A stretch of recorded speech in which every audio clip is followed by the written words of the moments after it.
작년 1월 2일 테러 그 얘기를 안 할 수가 없는데 그때 바로 옆에 계셨잖아요. 네. 예상하셨습니까? 저 사람이 테러범이 칼을 들고 이 대표님 테러를 가하려고 할 때 전혀 예상할 수 예상을 없었죠. 못했어요. 사실은 1월 1일, 1월 2일에 정초부터 사람을 해할 거라고 생각하는 사람이 누가 있겠습니까? 네.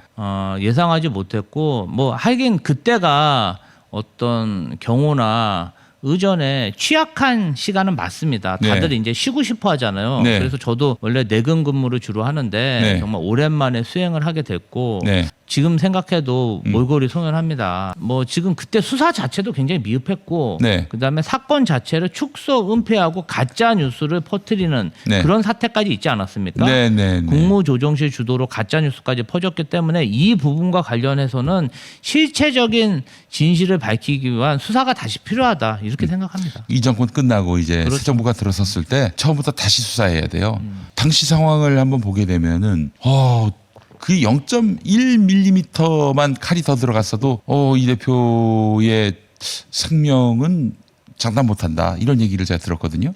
아니 그때 굉장히 출혈도 많았고요. 예, 또 위치도 위험했고 그렇죠. 그 사람이 예. 이 찌른 그 힘 자체가 엄청 셌습니다. 아, 제가 뒤에 가다가 이렇게 밀릴 정도로 오, 그 순간에 퍽 소리가 나면서 예, 굉장히 강한 타격이었습니다. 그리고 나서도 2차, 3차, 4차, 5차 흉기를 막 휘둘렀거든요. 이제 그 그랬어요. 2차 가해는 못하게 제가 이렇게 끌고 밀어내 버렸지만 쭉 네. 밀고 내려 버렸지만 네. 굉장히 흉폭했습니다. 그 사람이 힘이 그렇게 있었다. 아니 힘이 뭐 노인이라고 전혀 생각하지 못할 정도로 흉폭하더라고요. 그렇다면은 사실 심리학자 얘기에 따르면은 사람을 총으로 겨눠서 쏠 수는 있어도 전혀 숙련되지 않은 사람이 칼로 남의 몸에 그 상해를 가하려고 했다, 살상을 하려 했다, 그거 쉽지 않다는 거예요. 그렇다면 이 사람이 굉장히 훈련이 돼 있었다라고 볼 수밖에 없는 것인데 그렇다면 저 사람 혼자만의 테러였을지 이걸 두고 많은 분들이 설왕설래하고 있습니다. 배우에 대한 한번 수사도 더 필요하다고 생각하고요. 경찰관들의 초동 대처. 네, 사실은 이재명 후보가 사건 발생하고 대량 출혈 일으키면서 누워 있을 때 네. 사건 주변을 정리해 주지 않아서 사람들한테 밟히는 그래서 저는 압사당하시는 줄 알았어요. 심지어 그때 그 관할 경찰서장이 이재명 후보의 다리를 밟고 서 있더라니까요. 다리를 밟고 있어서 골절도 생길 수 있는 거 아닙니까? 그러다 보니까 그 부분 관련해 가지고 병원에 굉장히 어필을 많이 했는데 뭐 중간에 응급 후송인이 아니고 경찰관들이 자기 차로 이송하겠다 이런 사람도 있었고 정말 엉망진창이었습니다.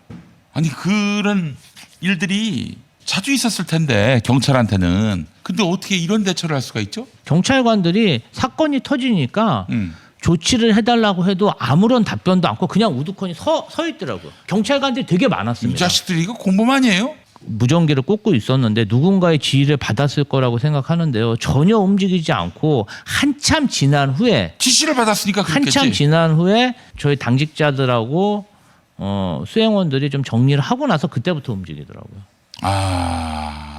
그때 가만히 있었고 네.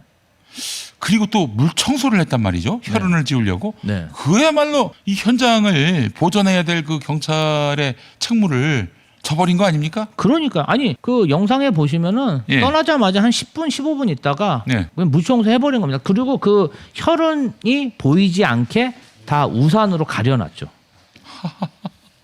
누가 촬영할까봐. 예.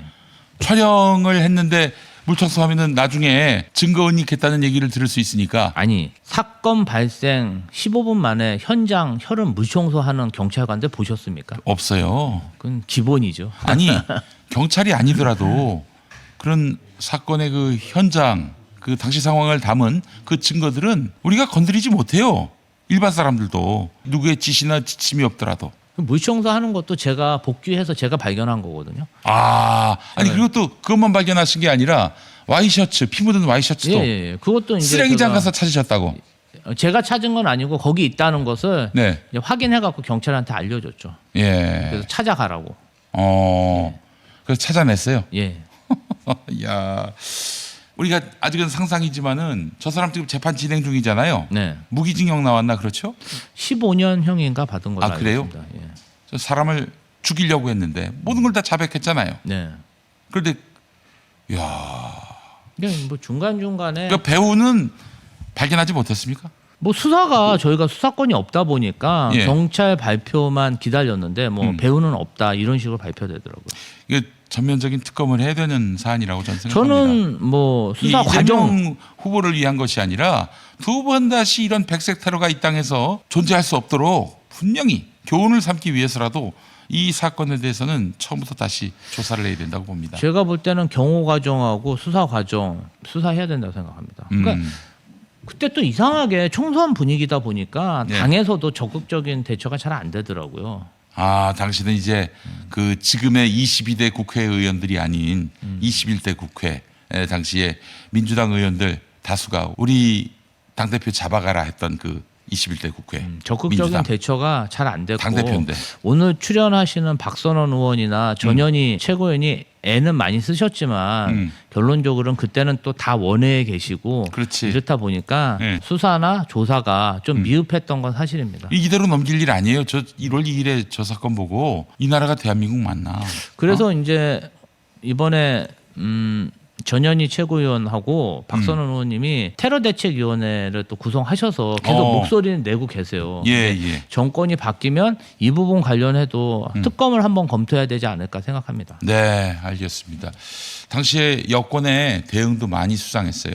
아니 사람이 칼에 찔려가지고 쓰러져서 사경을 헤매고 있을 때 부산대 병원에서 서울대로 헬기 이송했다고 막 그걸 가지고 뭐 갑질이라느니 부산 의료 무시라느니 아니 이런 프레임을 또 만들어내요. 그러니까 이 진짜 이거는 이자들이 이 공작에 개입한 거 아닌가라는 의심을 자아내게 하는 한 그 단면이었습니다. 부분도 국무조정실을 중심으로 그러한 가짜 뉴스가 어떤 공식적으로 가짜 뉴스였죠? 아니 이제 문자로 뭐 노인이 그랬다. 노인이 그랬다. 네, 뭐 그리고 또, 열상이다.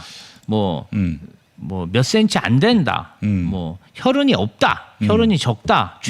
출혈이 적다. 뭐 굉장히 가벼운 상처인 양 그렇게 국무조정실에서 문자를 유포했죠. 네. 그래가지고 사실은 아무 일도 아닌 것처럼 그렇게 보도가 나와서 많은 분들이 오해를 했죠. 네. 굉장히 위중한 상황이었는데 죽을 뻔했는데 꾀병 부린다고 그렇게 놀리니까 제가 너무 억울하더라고요. 이자들 그 공작에 가담한 것이 아니라면은 정말 냉혈한들이고요.